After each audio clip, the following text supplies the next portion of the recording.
నేను క్లియర్గా చెప్పింది అదే అండి. ఈ పెహల్గామ్లో జమ్మూ కాశ్మీర్లో జరిగిన టెర్రరిస్ట్ అటాకే నా మెయిన్ సబ్జెక్ట్. సడన్గా నేను వెళ్ళడానికి కారణం ఎందుకంటే కొన్ని విషయాలు నేను ఇప్పుడు మాట్లాడలేకపోతున్నాను, కానీ ఇంటెలిజెన్స్ రిపోర్టు అమెరికన్స్ దగ్గర ఉంది.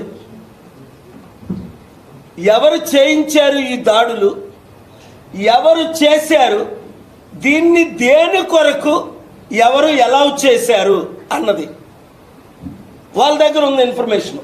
మీరు చూడండి, టర్కీలో ఒక సౌదీ వాషింగ్టన్ పోస్ట్ జర్నలిస్ట్ని కొన్ని సంవత్సరాల క్రిందట సౌదీ ఎంబసీలోనే ముక్కలు చేసేశారు.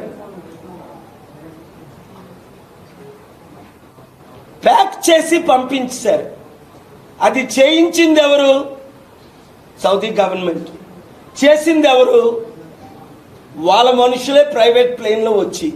ఇంత ఇన్ఫర్మేషన్ ఇచ్చినా ట్రంప్ మాత్రం, ప్రపంచం అంతా దాన్ని ఖండించింది, కానీ ట్రంప్ మాత్రం ఆ సౌదీకే బిలియన్స్ ఆఫ్ డాలర్స్ తీసుకొని సౌదీని కాపాడాడు. అంటే వాడు ఎంత పెద్దోడైనప్పటికీ, నా మిత్రులు అయినప్పటికీ, రాజకీయ కుట్రలు ఏంటంటే డబ్బుతో ఎవరినైనా కొనియొచ్చు.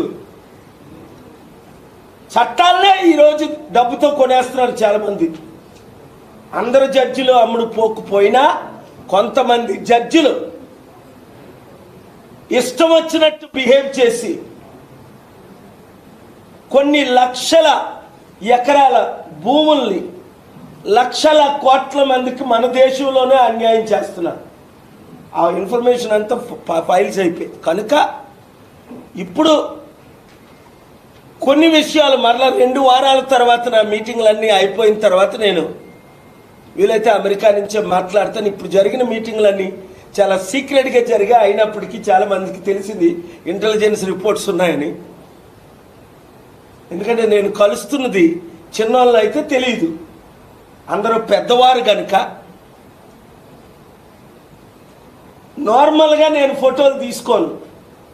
కానీ వాళ్ళే 10లో 9 మంది సెల్ఫీలు తీసుకున్నారు నవ్వుకుంటూ, చాలా కాలం తర్వాత నేను వచ్చానని. అప్పుడు నేను అడిగారు, నాకు కూడా సెల్ఫీలు ఇవ్వండి, మాకు కూడా రుజువులు ఉంటాయి నేను కలిసానని.